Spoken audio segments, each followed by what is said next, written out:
Architects ایسوسی ایشن کو توجہ اس چیز احمدی انجینئرز اینڈ آرکیٹیکٹس ایسوسی ایشن کو جب توجہ دلائی کہ افریقہ کے پسماندہ ممالک میں جن لوگوں کو پانی تک میسر ہے انہیں پانی پہنچایا جائے، تو جہاں جماعت نے نئے پمپ لگائے ہیں، نئے کنویں کھودے ہیں، وہاں پہ ایسے کنویں جو سرکاری ملکیت تھے لیکن ان کی طرف کوئی توجہ نہیں تھی، وہاں کوئی پانی نہیں ملتا تھا، انہیں بھی دوبارہ سے ان میں سے پانی نکالا ہے اور جو ہے وہ رفاہ عامہ کے لیے اسے مہیا کیا ہے لوگوں کو۔ یہ حضور یہ دولہ جب افریقہ کے دورے سے پہلی دفعہ تشریف لائے ہیں تو حضور نے وہ اگر کوئی خطاب پڑھیں آپ یا سنیں تو آپ کو پتہ چلے کہ کس درد سے وہ تحریک نکلی ہے۔ حضور بہت اپنے ضبط کے باوجود بھی حضور کے الفاظ اس بات کو کہ غماز تھے، بتا رہے تھے کہ دل کی کیا کیفیت ہے۔ میں چاہتا ہوں کہ وہ ان لوگوں کی کیفیت کیا ہے، ان کو احمدی آرکیٹیکٹس آگے آئیں اور ایسے ذرائع استعمال کریں کہ سستے طور پر ان کو انرجی ملے، چنانچہ ونڈ ملز کے ذریعے سے اور سولر انرجی کی طرف حضور نے توجہ دلائی۔ اور یہ بھی دیکھیں خلیفہ وقت کی تحریک ہوتی ہے اور جماعت احمدیہ اس پہ لبیک کہتی ہے اور بڑی انسان کی خدمت کے لیے آگے آتی، اور اللہ کے فضل سے کئی جگہوں پہ یہ سولر انرجی کے جو ہیں وہ پلانٹس لگ چکے ہیں اور اس کے نتیجے میں وہاں پہ لوگوں کو بہت ساری سہولیات جو ہیں وہ حاصل ہو چکی ہیں۔ جی بالکل، اسی بات سے ریلیٹڈ مجھے خیال آیا کہ یہ بات ہو رہی تھی کہ خلیفہ وقت کے ہم دیکھتے ہیں حضرت خلیفہ خامس کا خاص طور پہ تعلیم پہ بہت زور ہے، تو اگر جماعت کی ہسٹری میں بھی دیکھا جائے تو خلفائے احمدیہ نے ایسے زور لگایا ہے کہ تعلیم حاصل کرو، صرف ریلیجس نہیں سیکولر نالج بھی۔ اور اسی سے ریلیٹڈ بات ہوئی کہ جو سولر انرجی اور انجینئرز اور آرکیٹیکٹس ایسوسی ایشن پہ جو لوگ کو ہم آگے کرنا چاہ رہے ہیں وہ سیکولر نالج سے ہی آگے آئیں گے اور انشاءاللہ جماعت کی خدمت کر سکیں گے۔ اور اسی طرح اگر ہم ہسٹوریکلی دیکھیں خلیفہ وقت کے رہنمائی سے، ان کی دعاؤں سے ایسے احمدی ایک سکسیسفل اچیومنٹس ہم نے دیکھا ہے۔ دو ایگزامپلز میں سامنے آتے ہیں امیڈیٹلی، ایک تو ہے چودھری صفی اللہ خان صاحب جو جماعت کا بہت خدمت کرنے کا ان کو موقع ملا تھا، لیکن اگر ان کو سیکولر فیلڈ میں دیکھیں پاکستان کا پہلے فارن منسٹر تھے، یونائٹڈ نیشنز جنرل اسمبلی کے پریزیڈنٹ رہے ہیں، یہ پولیٹیکل سفیئر میں اور لیگل سفیئر میں اگر دیکھا جائے انٹرنیشنل کورٹ آف جسٹس کے جج تھے 10 سال، اور اس کے علاوہ 5 سال اس کے علاوہ انٹرنیشنل کورٹ آف جسٹس کے پریزیڈنٹ بھی رہے ہیں۔ داؤد صاحب اس پہ تھوڑی سی روشنی ڈالیں گے؟ یہ بعض ایسی چیزوں میں سے جس کو ہم نے بہت کثرت سے چونکہ سنتے ہیں تو بعض اوقات اس کی حقیقت پہ ہم توجہ نہیں کرتے۔ International court of justice actually ہے کیا؟ اس کے لیے ایک کمپیریزن میں آپ کو بتا دیتا ہوں۔ چودھری صفی اللہ خان صاحب کا ایک یونیک اگزامپل ہے کہ پولیٹیکل سفیئر میں، سیاست میں اگر دیکھیں تو انہوں نے ہائیسٹ پولیٹیکل ڈیبیٹنگ چیمبر تک پریزیڈنٹ شپ حاصل کی ہے، یعنی کہ یونائٹڈ نیشنز جنرل اسمبلی کے پریزیڈنٹ رہے ہیں۔ اسی طرح لیگل سفیئر میں جو سب سے بڑا دنیا میں جو لیگل کورٹ کیا جا سکتا ہے جہاں پہ complex international state to state disputes resolve ہوتے ہیں، وہ انٹرنیشنل کورٹ آف جسٹس میں ریزالو ہوتے ہیں۔ اور اس چیمبر کے 15 سال تقریباً 15 سال وہاں جج رہے ہیں، بڑے بڑے ڈیسیجنز چاہے امریکہ یا افریقہ کے کسی ممالک یا یورپ کے کسی ممالک یا مڈل ایسٹ کے کسی ممالک کے جو فیصلے تھے انہوں نے وہاں اس جج میں اس کورٹ میں پریزیڈنٹ شپ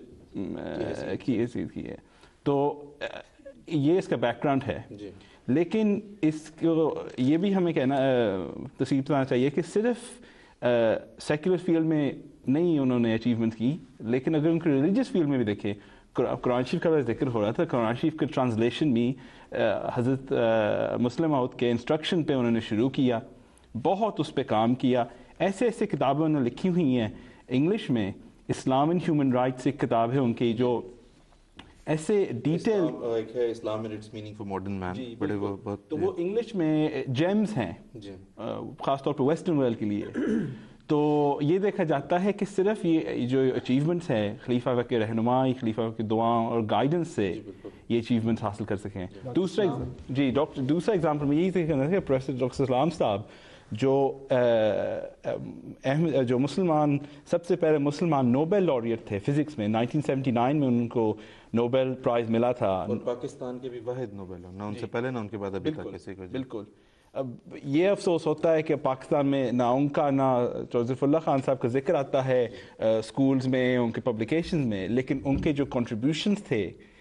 اور کنٹریبیوشنز کیوں ہوں؟ کیونکہ ان کے پاس خلیفہ وقت کے گائیڈنس، ان کے رہنمائی، ان کی دعاؤں کی وجہ سے بڑے بڑے اچیومنٹس تھے ان کے۔ میں اگر اجازت دیں تو میں عربوں کے لحاظ سے جماعت کی جو بہت بڑی اچیومنٹ ہے اس کا ایک ذکر کر دوں، پھر پتہ نہیں ٹائم رہتا ہے کہ نہیں۔ ایم ٹی اے جو ساری دنیا کے لیے ایک بہت بڑی برکت اور اسلام کے دفاع کے لیے ایک بہت بڑا ممبر ہے، اس نے جو عربوں کے لیے کیا ہے اور عربوں میں اس سے جو انقلاب پیدا ہوا اس کے بارے میں کچھ عرض کرنا چاہتا تھا۔ لقاء مع العرب تو آپ نے سنا ہے پروگرام کتنا انگریزی اور عربی میں ہوتا تھا، لیکن میں ایک اور بات جو موجودہ حضور کے زمانے میں ہوئی ہے اس کا ذکر کرنا چاہتا ہوں۔ چند سال پہلے الفرقان الحق کے نام سے عیسائیوں نے ایک جعلی قرآن شریف شائع کیا، اور انہوں نے کہا کہ تم کہتے تھے قرآن شریف چیلنج کرتا کہ قرآن شریف کی کوئی مثال نہیں بنا سکتا، یہ دیکھو ہم نے بنا لی۔ حضور نے جماعت کا وفد بھیجا مظہر کی طرف اور کہا کہ آپ لوگ اس کا جواب کیوں نہیں دیتے، اور اسی طرح دا لائف ایک چینل ہے، اس کے اوپر ایک پادری زکریا بطرس بہت نبی کریم صلی اللہ علیہ وسلم کے خلاف بہت ہی گند بکتا ہے، اس کے بارے میں بھی حضور نے کہا آپ لوگ کیوں جواب نہیں دیتے، اظہر والے آپ عرب ہیں کیوں نہیں دیتے، اور آپ ایک دنیا میں آپ کا ایک مقام ہے۔ انہوں نے اتنا افسوسناک جواب دیا جو حیران کن ہے، کہتے ہیں ہماری حکومت کی طرف سے پالیسی یہ ہے کہ ہم نے جواب نہیں دینا۔ اس پہ حضور نے فرمایا ان للہ و انا الیہ راجعون، اور اس کے بعد عرب دوستوں کو فرمایا کہ آپ الحوار المباشر جو ہمارا پروگرام ہے مشہور جس کا مطلب لائیو ٹاک، اس میں اس کا جواب دیں، اور اس میں اللہ تعالیٰ نے خلیفہ وقت کی دعاؤں کو ایسا سنا اور اس کی توجہ کو ایسے برکت بخشی کہ ایسا جواب دیا گیا کہ ہر روز کالز آتی ہیں اس پروگرام میں کہ میں تو عیسائی ہو چلا تھا، ان زکریا بطرس کے اعتراض سن کے مجھے تو آپ نے بچایا۔ سعودیہ سے ایک عورت نے اس پروگرام کے شروع میں رو کے فون کر کے کہا کہ میں تہجد میں روتی تھی کہ یا اللہ کیا عالم اسلام سارے ہی مر گیا ہے کہ یہ چیلنج کرتا ہے یہ عیسائی کہ میرے اعتراضات کا کوئی جواب دے، تو کوئی عالم اسلام میں عالم نہیں باقی رہا، یا اللہ کوئی تو پیدا کر۔ کہتا ہے اس نے جب یہ کال کی، کہتی ہے تم میری دعاؤں کا ثمرہ ہو جو میں رات کو اٹھ کے کرتی تھی خدا کے حضور۔ اور کئی اور لوگ کہتے ہیں کہ ہم ڈھونڈ رہے تھے علماء کو زمین پہ کہیں نظر آئے، تم تو آسمان سے اترے ہو آسمانی مدد بن کے ہمارے لیے۔ یہ